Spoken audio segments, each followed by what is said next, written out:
शाम के यही कोई 5 बजे अचानक रक्षा जोर से चिल्लाई तो उसकी चीख सुनकर चचेरी भाभी रश्मि ही नहीं, आस पड़ोस वाले भी उसके पास आ गए थे। उसके पास आने वालों को उससे यह नहीं पूछना पड़ा था कि वह चिल्लाई क्यों थी, क्योंकि वह जिस कमरे में खड़ी थी सामने ही पलंग पर 55 वर्षीय सुनीता की लाश पड़ी थी। उनके दोनों हाथ बंधे हुए थे और मुंह में कपड़ा ठूंसा गया था। कमरे की अलमारी का सामान बिखरा हुआ था। स्थिति देखकर ही लोग समझ गए कि यह लूट के लिए हत्या का मामला है। सभी हैरान थे कि दिन दहाड़े घर में अन्य लोगों के होते हुए यह सब कैसे हो गया और किसी को पता तक नहीं चला। किसी ने मृतका सुनीता के पति राजकुमार गुप्ता को फोन करके इस घटना के बारे में बता दिया था। आते ही राजकुमार गुप्ता पड़ोसियों की मदद से पत्नी सुनीता को इस उम्मीद से मोहल्ले के शांति मिशन हॉस्पिटल लेकर गए कि शायद उनमें अभी जान शेष हो, लेकिन अस्पताल के डॉक्टर ने उन्हें मृत घोषित कर दिया। घटना की सूचना पुलिस को दे दी गई थी, लेकिन घंटा भर गुजर जाने के बाद भी पुलिस घटना स्थल पर नहीं पहुंची। मजबूरन राजकुमार गुप्ता को थाना नौबस्ता जाकर हत्या और लूट की जानकारी देनी पड़ी। इसके बाद थाना प्रभारी आलोक यादव अधिकारियों को घटना की सूचना देकर पुलिस टीम के साथ घटना स्थल पर जा पहुंचे। उनके पहुंचने के थोड़ी देर बाद ही एसएसपी यशस्वी यादव और अन्य अधिकारियों की घटना स्थल पर पहुंच गए। मामला पेचीदा और रहस्यमय लग रहा था, इसलिए सबूत जुटाने के लिए फोरेंसिक टीम को भी बुला लिया गया था। फोरेंसिक टीम ने अपना काम कर लिया तो अधिकारियों ने कमरे में जाकर लाश का निरीक्षण शुरू कर दिया। कमरे में रखी लोहे की अलमारी खुली पड़ी थी, उसमें रखे गहने के डिब्बे और सामान इधर उधर बिखरा पड़ा था। गहने और अलमारी में रखी रकम गायब थी। घटना स्थल और शव का परीक्षण करने के बाद पुलिस ने पंचनामा तैयार कर शव को पोस्टमार्टम के लिए भिजवा दिया गया। इसके बाद पुलिस पूछताछ शुरू हुई। पुलिस को जब पता चला कि घटना के समय मकान के पीछे वाले कमरे में मृतका की बहू रश्मि और भतीजी रक्षा लैपटॉप पर शादी की वीडियो देख रही थी, तो यह बात पुलिस के गले नहीं उतरी, क्योंकि आगे वाले कमरे में लूट और हत्या हो गई और पीछे के कमरे में मौजूद इन दोनों महिलाओं को इसकी भनक तक नहीं लगी। पुलिस ने दोनों से काफी पूछताछ की। इसकी एक वजह यह भी थी कि बहू अभी नवविवाहिता थी। पुलिस को शक था कि कहीं उसी ने अपने किसी प्रेमी से ऐसा न करवाया हो। काफी पूछताछ के बाद भी जब पुलिस का शक दूर नहीं हुआ तो पुलिस ने सच्चाई का पता लगाने के लिए एक युक्ति अपनाई। शक की कोई गुंजाइश न रहे, इसके लिए पुलिस अधिकारियों ने फोरेंसिक टीम की मदद से लूट और हत्या का नाटक करने का विचार किया। नाटक करके पुलिस ने यह जानने की कोशिश की कि घटना के समय मृतका सुनीता बाहर वाले कमरे में चिल्लाई होगी तो उनकी चीख या आवाज पीछे के कमरे में बैठी रश्मि और रक्षा को सुनाई दी होगी या नहीं। कई बार पुलिस ने लूट और हत्या का नाटक करके देखा, सचमुच आगे वाले कमरे की आवाज ही पीछे वाले कमरे में नहीं पहुंच रही थी। इससे पुलिस को लगा कि इस मामले में मृतका की नवविवाहिता बहू रश्मि का कोई दोष नहीं है। लेकिन भतीजी रक्षा जिस तरह घबराई हुई थी और नजरें चुरा रही थी, उससे वह पुलिस की नजरों में चढ़ गई। पुलिस का ध्यान उस पर जम गया। शक के आधार पर पुलिस ने उसका लैपटॉप और मोबाइल कब्जे में ले लिया। पुलिस ने थाने आकर राजकुमार गुप्ता द्वारा दी गई तहरीर के आधार पर उनके घर हुई लूट और पत्नी सुनीता की हत्या का मुकदमा अज्ञात लोगों के खिलाफ दर्ज करके जांच शुरू कर दी। विवेचना में क्या हुआ यह जानने से पहले आइए थोड़ा राजकुमार गुप्ता के बारे में जान लेते हैं। राजकुमार गुप्ता दो भाई हैं। बड़े भाई राम प्रसाद कानपुर के ही थाना विधून के मोहल्ला न्यू आजाद नगर में रहते हैं। उनकी परचून की दुकान है। उनके परिवार में पत्नी के अलावा बेटी रक्षा और बेटा मनीष है, जबकि राजकुमार अपने परिवार के साथ कानपुर के थाना नौबस्ता के मोहल्ला पशुपति नगर में रहते हैं। उनके परिवार में पत्नी सुनीता और एक बेटा और एक बेटी थी। बेटी की शादी उन्होंने पहले ही कर दी थी। अब वह एक बेटे की मां है। राजकुमार का तंबाकू का बिजनेस है। सब कुछ ठीक ठाक चल रहा था, लेकिन 2-3 महीने से न जाने कौन राजकुमार को परेशान कर रहा था। बार बार फोन करके वह उनसे मोटी रकम की मांग कर रहा था। 5 दिसंबर को उनके इकलौते बेटे हिमांशु की शादी थी। हिमांशु राजकुमार का एक इकलौता बेटा था। उनके पास किसी चीज की कमी नहीं थी, इसलिए वह बेटे की शादी खूब धूमधाम से करना चाहते थे। शादी की तारीख नजदीक आते ही राजकुमार के नजदीकी रिश्तेदार आने लगे। उनकी बेटी शिवांगी भी अपने 1.5 वर्षीय बेटे शुभम के साथ भाई की शादी में शामिल होने के लिए आई थी।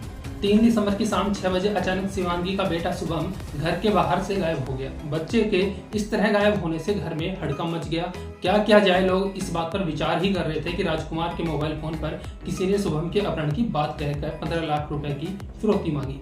शुभम के अपहरण की बात सुनकर घर में रोना पीटना मच गया।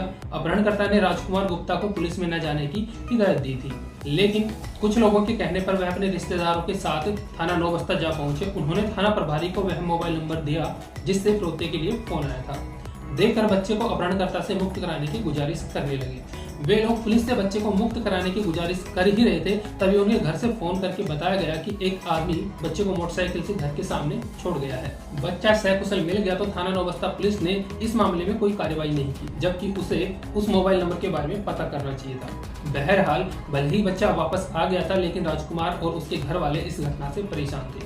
5 दिसंबर को राजकुमार की बेटी हिमांशु की शादी थी। शादी से एक दिन पहले किसी ने राजकुमार गुप्ता को फोन करके कहा कि वह 15 लाख रुपए की व्यवस्था करके बताए गए स्थान पर पहुंचा दे, वरना शादी से पहले उनके बेटे हिमांशु की हत्या कर दी जाएगी। इकलौते बेटे के साथ कहीं कुछ अनहोनी न घट जाए, इसके मद्देनजर राजकुमार गुप्ता ने एक बार फिर थाना नौबस्ता जाकर पुलिस को 15 लाख की अवैध वसूली वाले फोन के बारे में बताया और अपने बेटे की सुरक्षा का आग्रह किया। लेकिन थाना नौबस्ता पुलिस ने राजकुमार की न तो रिपोर्ट दर्ज की और न उनके द्वारा बताए फोन नंबर के बारे में कोई जांच की।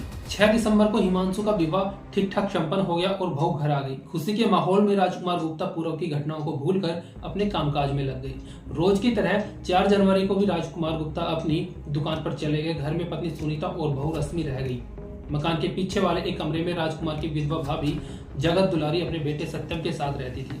1 बजे के करीब भाई राम प्रसाद की बेटी रक्षा आ गई। आगे वाले कमरे में सुनीता आराम कर रही थी, इसलिए उनसे दुआ सलाम करके वह हिमांशु की पत्नी रश्मि के पास चली गई। वहां वह लैपटॉप पर उसकी शादी की वीडियो देखने लगी। 5 बजे के आसपास रक्षा अपने घर जाने के लिए जब बाहर वाले कमरे से होकर गुजर रही थी तो अपनी चाची सुनीता को बेड पर घायल पड़ी देख चीख पड़ी। उसी की चीख से इस घटना के बारे में पता चला। पुलिस को पक्का यकीन था कि इस वारदात में घर के किसी आदमी का हाथ है। ऐसे में पुलिस की निगाह बार बार रक्षा गुप्ता पर जाकर टिक रही थी, लेकिन बिना सबूत के उस पर हाथ नहीं डाला जा सकता था, इसलिए पुलिस सबूत जुटाने लगी। मामला गंभीर था, इसलिए एसएसपी यशस्वी यादव ने इस मामले में खुलासे के लिए एसपी ग्रामीण से जो doctor Anil Mishra, CO Rohit Mishra, crime branch प्रभारी संजय मिश्रा और थाना नौबस्ता के थाना प्रभारी आलोक कुमार के नेतृत्व में 4 टीमें बनाई। मोबाइल फोन अपराधियों तक पहुंचने में काफी मददगार साबित होता है, इसलिए पुलिस की इन टीमों ने मोबाइल फोन के जरिए हत्यारों तक पहुंचने की योजना बनाई। पुलिस ने मृतका सुनीता, रश्मि और रक्षा के मोबाइल फोन नंबरों की कॉल डिटेल निकलवाई। इनका अध्ययन करने के बाद पुलिस ने उन मोबाइल नंबरों को सर्विलांस पर लगा दिया जिन पर उन्हें संदेह हुआ। रक्षा के नंबर की कॉल डिटेल में पुलिस को एक नंबर ऐसा मिला जिस पर घटना के बाद तक उसका संपर्क बन रहा था, लेकिन उसके बाद वह मोबाइल नंबर बंद हो गया था। इस बात से पुलिस को रक्षा गुप्ता पर शक और बढ़ गया। पुलिस ने इसी शक के आधार पर घटना के समय से 2 घंटे पहले और 2 घंटे बाद का पशुपति नगर क्षेत्र के सभी मोबाइल टावरों का पूरा विवरण निकलवाया। इसका फिल्ट्रेशन किया गया तो रक्षा की उस नंबर से घटना से पहले और बाद में बातचीत होने की पुष्टि हुई। उस नंबर की उपस्थिति भी पशुपति नगर की पाई गई। जांच में यह भी पता चला कि दोनों ने एक दूसरे को एसएमएस भी किए थे। इसके बाद पुलिस ने उस नंबर के बारे में पता किया तो जानकारी मिली वह नंबर सत्येंद्र यादव का था, जो रक्षा के ही मोहल्ले का रहने वाला था। पुलिस को जब पता चला कि घटना के पहले और बाद में रक्षा और सत्येंद्र ने एक दूसरे को मैसेज किए थे, तो पुलिस ने रक्षा के मोबाइल का इनबॉक्स देखा, लेकिन उसमें कोई मैसेज नहीं था। इसका मतलब उसने मैसेज डिलीट कर दिए थे। पुलिस ने बहाने से सत्येंद्र का मोबाइल फोन लेकर उसे भी चेक किया, उसने भी सारे मैसेज डिलीट कर दिए थे। शायद उन्हें यह पता नहीं था कि पुलिस चाहे तो उनके मैसेजों को रिकवर करा सकती है। पुलिस को लगा कि अगर मैसेज रिकवर हो जाए तो इस लूट और हत्या का खुलासा हो सकता है, और सचमुच ऐसा ही हुआ। मैसेज रिकवर होते ही राजकुमार के घर हुई लूट और हत्या का खुलासा हो गया। पता चला कि रक्षा ने ही मैसेज द्वारा चाचा के घर की जानकारी देकर अपने प्रेमी सत्येंद्र यादव से यह लूटपाट करवाई थी। पुलिस ने जो मैसेज रिकवर करवाए वो इस प्रकार थे। घटना से थोड़ी देर पहले रक्षा ने सत्येंद्र को मैसेज किया था, चाची घर पर है, अभी मत आना। जवाब में सत्येंद्र ने मैसेज किया था, चाची है तो क्या हुआ, मैं आ रहा हूँ। इसके बाद सत्येंद्र ने अगला मैसेज भेजकर रक्षा से पूछा, मैं तुम्हारी चाची के घर के पास पहुंच गया हूँ, गेट खुला है या नहीं। रक्षा ने जवाब दिया था, गेट बंद है लेकिन अंदर से लॉक नहीं है, मैं घर के अंदर आ गया हूँ, तुम अपनी भाभी को संभालना। सत्येंद्र ने मैसेज भेजा, ठीक है, गुड लक, ओके, रक्षा ने जवाब दिया। इसके बाद सत्येंद्र ने 5 बजे के करीब रक्षा को मैसेज भेजा, काम हो गया, मैं जा रहा हूँ। रक्षा ने जवाब दिया, ओके। पुलिस जांच शुरू हुई तो रक्षा ने सत्येंद्र को मैसेज भेजा, कहीं हम फंस न जाएं, सोने वाला जाग कर गवाही नहीं देगा, परेशान मत हो। सत्येंद्र ने उसे तसल्ली दी थी। रक्षा का आखिरी मैसेज था, नौबस्ता पुलिस के साथ क्राइम ब्रांच की टीम भी आई थी, एक मोटा दरोगा मुझे घूर रहा था, लगता है उसे कुछ शक हो गया है। सुरक्षा की दृष्टि से सत्येंद्र और रक्षा ने फोन से बातचीत करना बंद कर दी थी। दोनों एक दूसरे को केवल एसएमएस कर रहे थे। सत्येंद्र ने रक्षा के आखिरी मैसेज के जवाब में कहा था, तू मोबाइल के इनबॉक्स के सारे मैसेज डिलीट कर दो, उसके बाद कुछ नहीं होगा, मैं पुलिस के बारे में पता करता हूँ। इसके बाद पुलिस के लिए संदेह की कोई गुंजाइश नहीं रह गई थी, उसे सबूत मिल गए थे। पुलिस 6 जनवरी 2014 को रक्षा को उसके घर से हिरासत में लेकर थाना नौबस्ता ले आई। पुलिस ने उससे पूछताछ शुरू की तो काफी देर तक वह इस मामले में अपना और सतेंद्र का हाथ होने से इनकार करती रही। लेकिन जब पुलिस ने उसके द्वारा डिलीट किए गए मैसेजों को लैपटॉप की स्क्रीन पर दिखाना शुरू किया तो उसकी आंखें फटी की फटी रह गई। अब रक्षा के पास सच उगलने के अलावा कोई चारा नहीं बचा था। उसने अपनी चाची सुनीता की हत्या, लूट में सहयोग का अपना जुर्म स्वीकार करते हुए पुलिस को सतेंद्र से प्यार होने से लेकर इस अपराध में शामिल होने तक की पूरी कहानी सुना दी। रक्षा के पिता रामप्रसाद की छोटी सी परचून की दुकान थी। उस दुकान से सिर्फ गुजर बसर हो पाती थी। घर की आर्थिक स्थिति ठीक नहीं थी। इसके बावजूद उसके पिताजी उसे पढ़ाना चाहते थे। वह महिला महाविद्यालय किदवई नगर से बीए कर रही थी। वह पढ़ने में ठीक थी। 2 साल पहले कोयला नगर की रहने वाली एक सहेली के यहाँ उसकी मुलाकात सतेंद्र यादव से हुई तो वह उसके प्रेम में पड़ गई। सतेंद्र यादव भी कोयला नगर के ही रहने वाले अमर सिंह का बेटा था। वह रक्षा की सहेली के यहाँ अक्सर आता जाता रहता था। इसी वजह से रक्षा से उसकी मुलाकात होने लगी।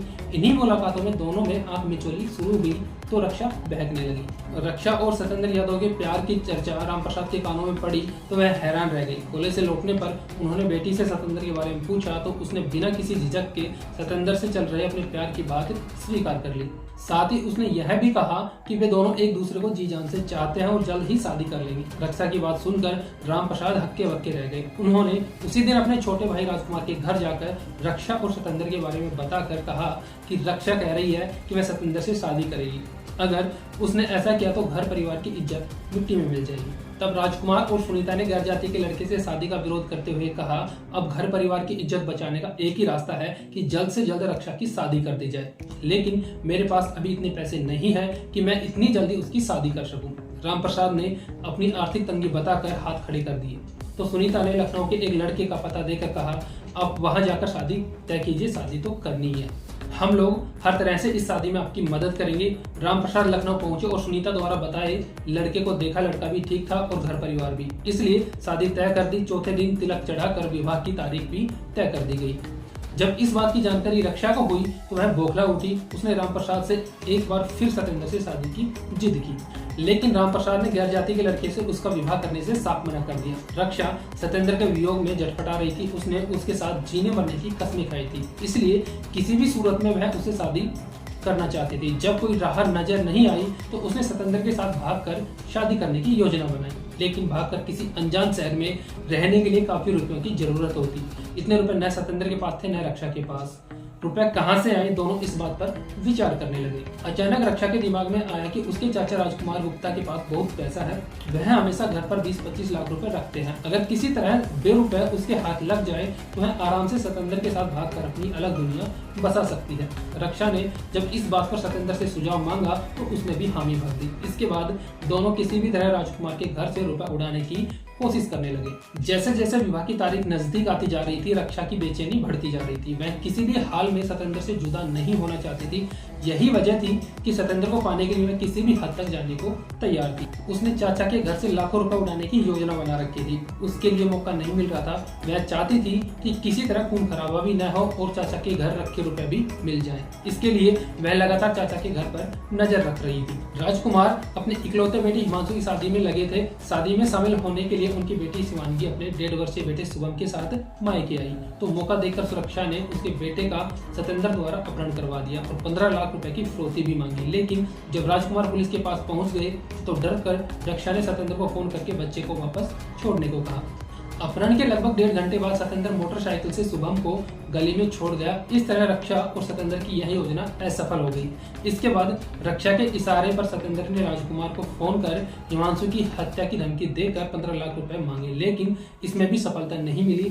हिमांशु की शादी हो जाने के बाद राजकुमार रक्षा की शादी की तैयारी करने लगे। रक्षा की फोन पर सतेंद्र से बात होती रहती थी। वह उससे जल्दी कुछ करने को कहती रहती थी क्योंकि वह उससे किसी भी हाल में जुदा नहीं होना चाहती थी। जैसे जैसे दिन गुजर रहे थे दोनों की पीड़ा और तनाव बढ़ता जा रहा था। इस स्थिति में जब रक्षा और सतेंद्र को लगा कि राजकुमार के घर रखी नकदी नहीं उड़ा सकते तो उन्होंने लूट की योजना बना डाली।